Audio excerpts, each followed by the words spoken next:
नमस्ते दोस्तों, आपका स्वागत है मेरे YouTube चैनल में। उम्मीद करती हूँ आप सब अच्छे होंगे, अपना ख्याल रख रहे होंगे। चलिए दोस्तों, आज की कहानी की ओर। आज का ये केस है स्नेहल गवारे की केस। स्नेहल गवारे, जिनके पिता हिंदूराव गवारे एक कोऑपरेटिव बैंक के एम्प्लॉय थे। उनके माताजी कल्पना गवारे एक स्कूल टीचर थी। हिंदूराव गवारे और कल्पना गवारे की दो बेटियां थी। एक शीतल गवारे जो लंदन में अपनी पढ़ाई कर रही थी, और छोटी बेटी स्नेहल गवारे जो सरदार वल्लभ भाई पटेल महाराष्ट्र से इंजीनियरिंग के सेकेंड ईयर में पढ़ रही थी 2007 में।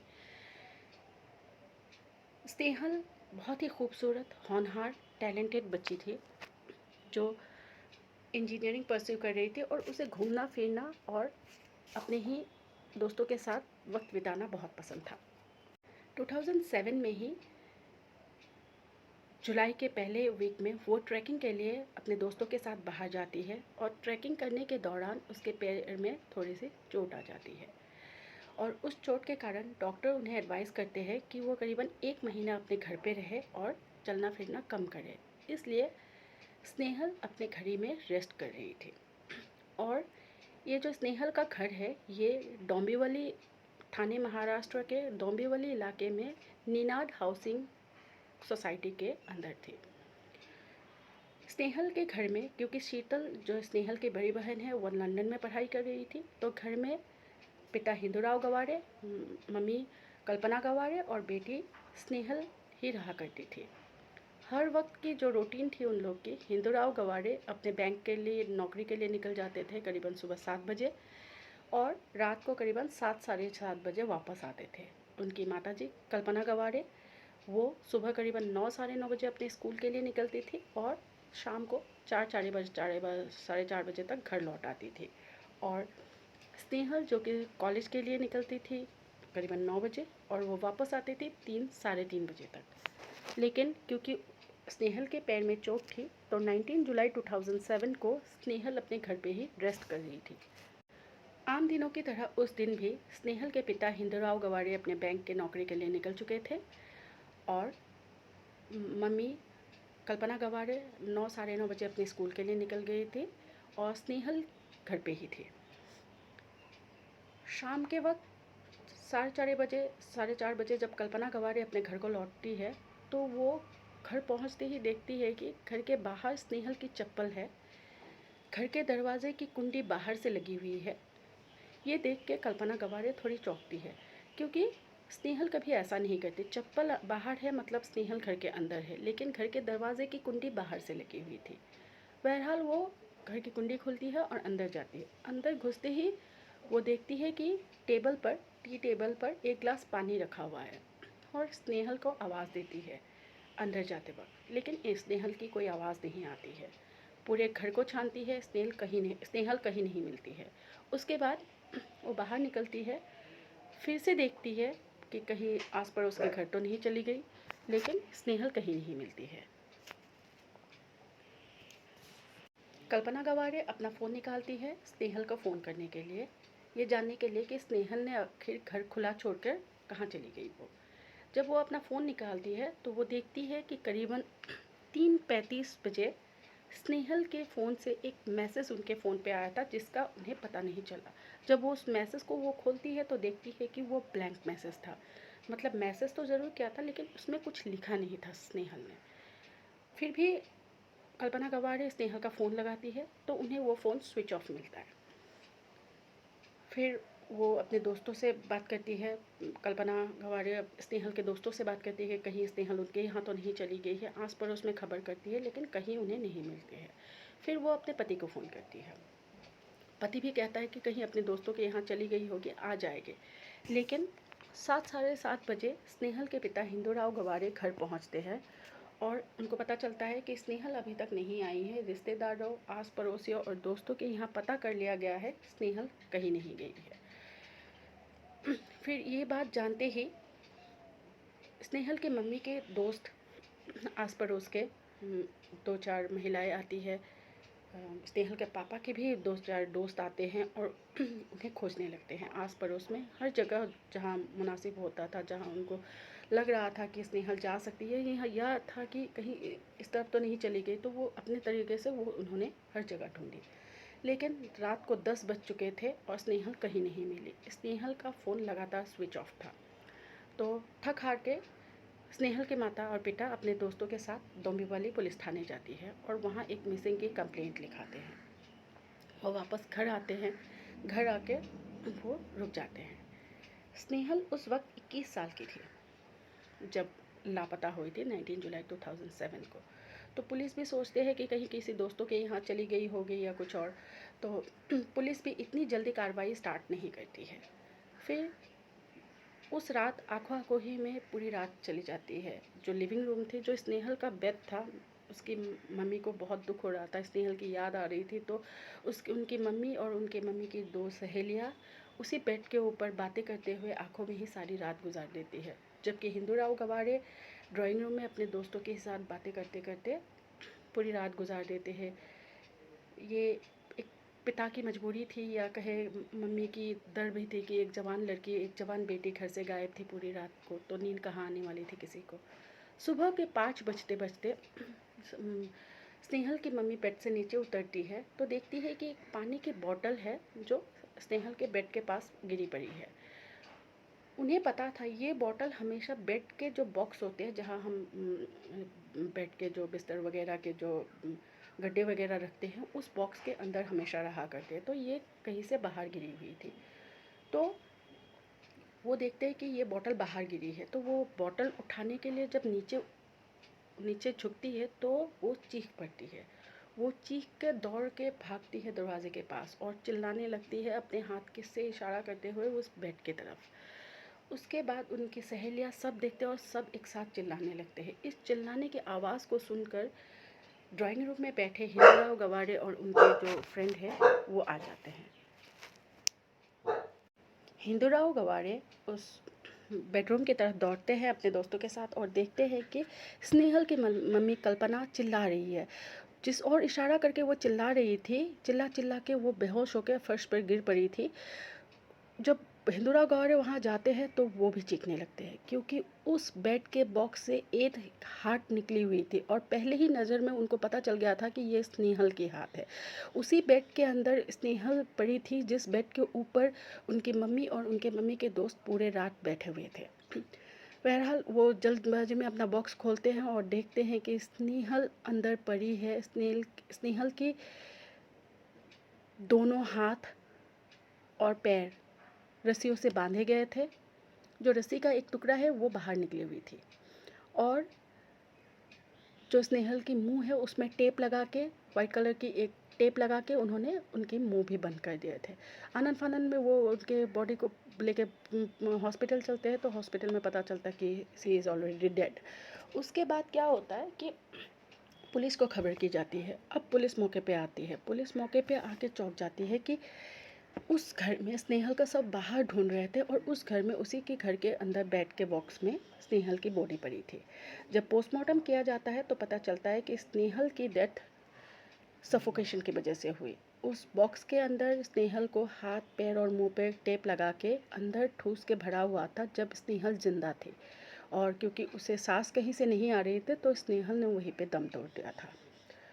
अब पुलिस फॉरेंसिक टीम को बुलाती है, वहाँ फिंगरप्रिंट्स वगैरह सर्च करती है, लेकिन क्योंकि उस घर में बहुत सारे आस पड़ोस के लोग, स्नेहल की मम्मी के फ्रेंड, स्नेहल की मम्मी सब वहीं पे थे, तो वहाँ फिंगरप्रिंट्स उनको नहीं मिलते हैं। बहुत सारे फिंगरप्रिंट्स मिले थे, उसमें से कातिल कौन है ये निकाल पाना नामुमकिन था।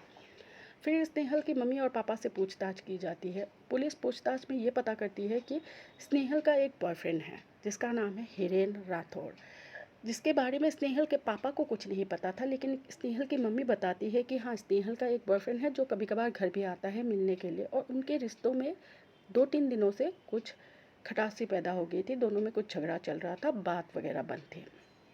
अब पुलिस को एक सस्पेक्ट मिल चुकी थी।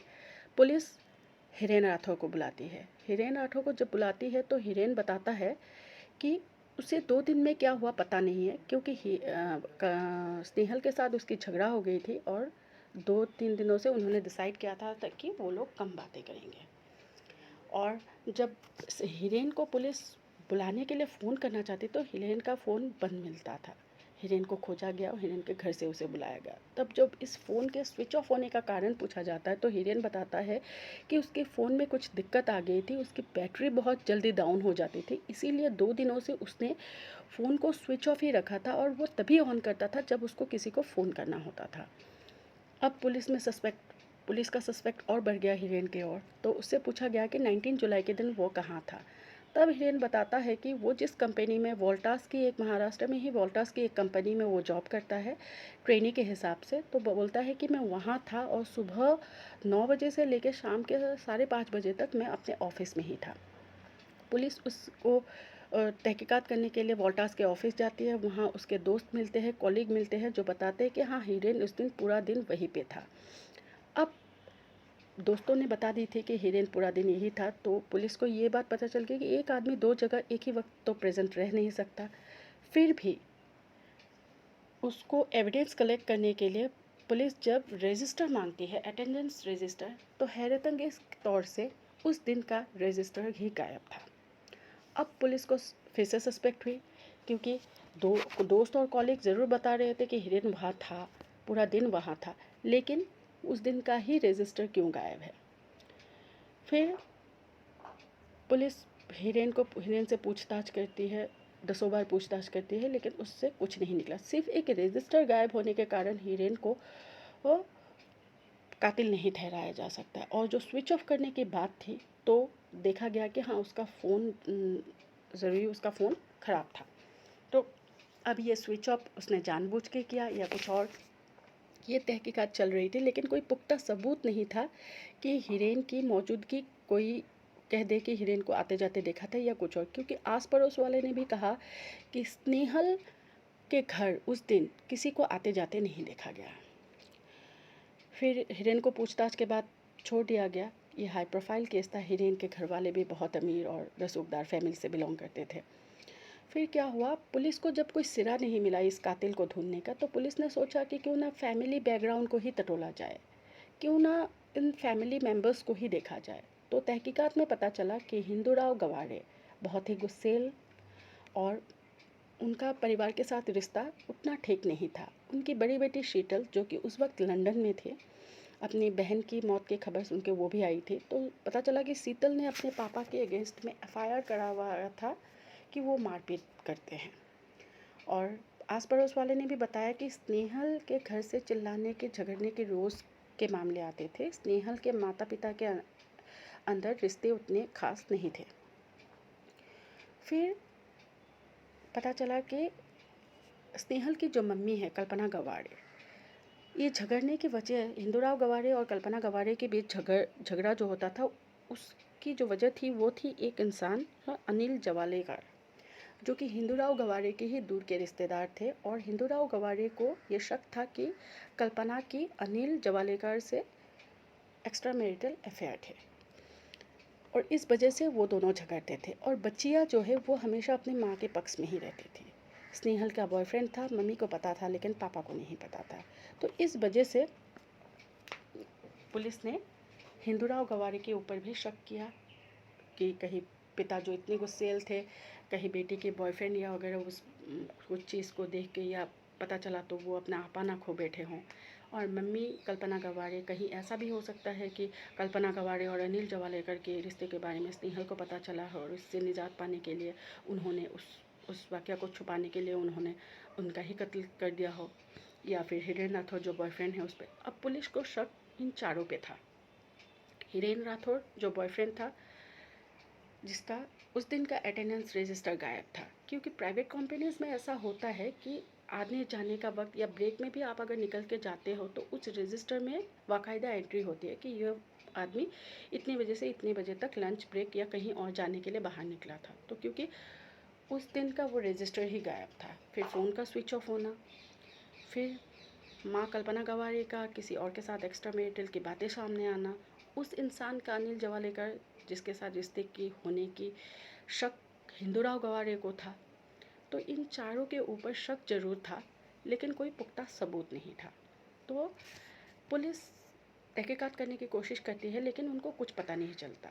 उसके बाद ये केस डोंबिवली पुलिस से लेकर क्राइम ब्रांच को सौंप दिया जाता है। क्राइम ब्रांच और से तहकीकात करती है।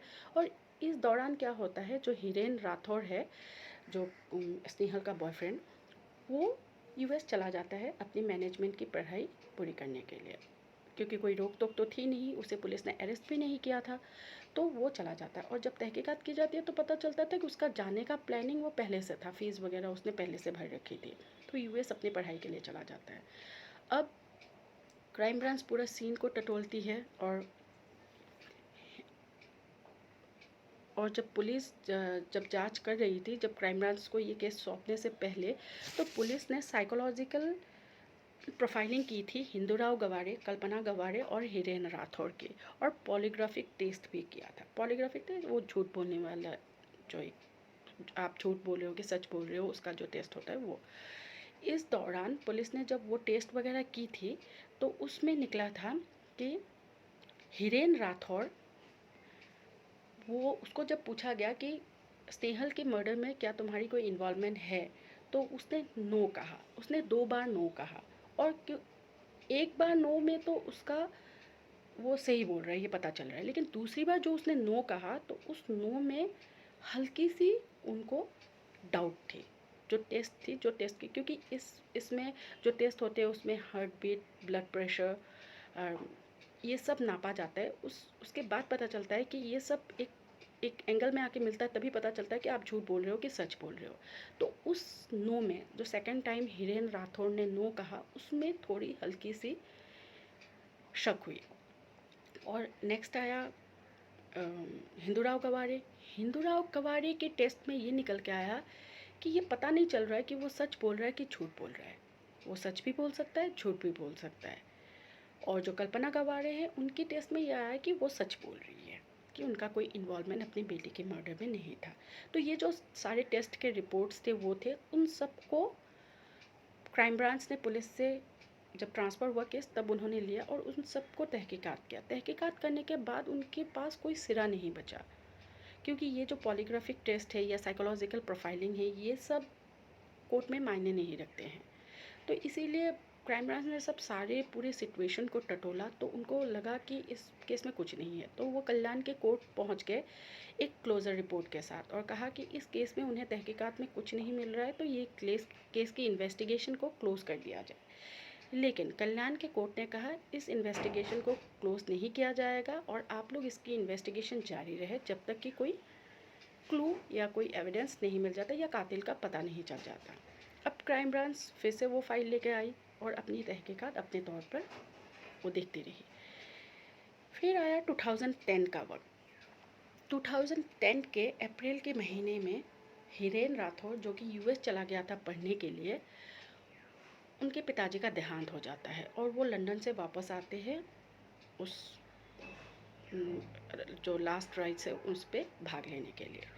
उसके बाद क्या होता है कि हिरेन राठौर अपने से कल्याण कोर्ट पहुंच जाता है और कहता है कि आप अगर मेरा कोई टेस्ट कराना चाहते हो, हाँ, कि आप अगर कोई मेरा नार्को टेस्ट अगर कराना चाहते हो, मुझ में कोई डाउट है, तो मैं रेडी हूँ नार्को टेस्ट देने के लिए। वो कल्याण के कोर्ट में अपने आप ही एप्लीकेशन डालता है वॉलंटरीली। लेकिन फिर क्या होता है, वो अपने पिताजी के डेथ के वो सब में भाग लेता है। उसके बाद क्राइम ब्रांच को देखते हुए शक ज़्यादा गहराता है। इन 4 जो सस्पेक्ट है उसमें से हिरेन राठौर के ऊपर ज़्यादा शक होता है, तो वो 20 अप्रैल 2010 को हिरेन राठौर को अरेस्ट कर लेती है।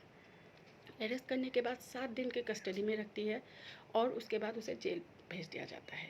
उसके बाद करीबन 1 महीने बाद 26 मई को हिरेन राठौर को बेल मिल जाती है। बेल मिलने के बाद वो रिहा होता है। रिहा होकर वो वापस कल्याण के कोर्ट में आता है और आके कहता है कि मैंने जो एप्लीकेशन डाली थी नार्को टेस्ट के लिए, वो उसे मैं वापस लेता हूँ और अब मैं नार्को टेस्ट नहीं कराना चाहता। मैं नार्को टेस्ट के लिए रेडी नहीं हूँ। अब पुलिस क्राइम ब्रांच को फिर से शक हुआ कि ये बंदा जो पहले खुद से ही वॉलंटरीली एप्लीकेशन डालता है कि वो नार्को टेस्ट के लिए रेडी होता है, अब उसको अरेस्ट किया, जेल भेजा। फिर जब वो वापस आया, अब क्राइम ब्रांच रेडी है उसका नार्को टेस्ट के लिए, तब वो कहता है कि नहीं, नार्को टेस्ट नहीं कराना चाहता है और कि इसमें लॉ कहीं नहीं आता है, क्योंकि नार्को टेस्ट या कोई भी साइंटिफिक टेस्ट के लिए जिसके ऊपर वो टेस्ट होनी है उसकी रजामंदी ज़रूरी है। अगर वो नहीं चाहे तो वो नहीं करा सकता है। तो फिर ये नार्को टेस्ट नहीं हुआ। उसके बाद क्या हुआ कि पुलिस नार्को टेस्ट तो नहीं हुई, क्राइम ब्रांच के हाथ भी खाली थे, तो वो अपने तौर पे इस केस को फिर भी इन्वेस्टिगेट करते रहते हैं। लेकिन आज तक उन्हें कोई सबूत नहीं मिला, किसी के और ये पुख्ता सबूत नहीं मिला कि इस बंदे ने ऐसा कुछ किया होगा, यही सबूत है और उसे अरेस्ट किया जाए।